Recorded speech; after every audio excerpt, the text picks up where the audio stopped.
हे ऐकून ताच्या शिसातल्या जायत्या जाणांनी म्हणलें तो सांगता तें कठीण लागता, कोणाच्यान तसलें ऐकून घेवं येत.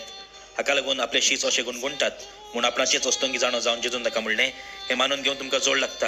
आनी मनशाच्या पुताक आसलो थंय चडटाना तुमी देखशात जाल्यार आत्मो की जीव दिता, माज कित्याकूच उपकारो ना.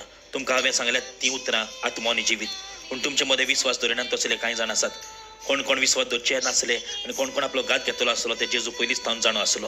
आनी ताणें म्हणलें देखूनच हांवें अशें सांगलां बापा कडचें हें देणें घेतल्या बगर कोणूच म्हजेशी येवंक शकना.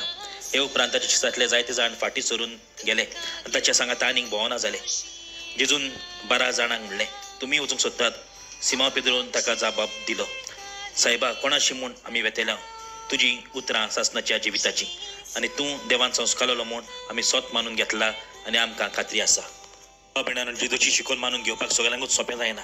जायत्या जाणांक ती कठीण लागता. आमचें कितें काय आमी मानून घेता काय जेजू सोत म्हणून जेजूचेर आमी विस्वास दवरता काय जेजूची उतरां सासणाच्या जिविताची म्हूण आमी ताचेर विस्वास ठेवता काय वो हांगा थंय वेताव आमकां सासणाचें जिवीत मेळच्याक. भयणानो जेजूची उतरां सासणाच्या जिविताची ताची शिकवण आमी मानून घेवया, ताची उतरां प्रमाणे आमी चलुया आनी आमकां सासणाचें जिवीत मेळटलें.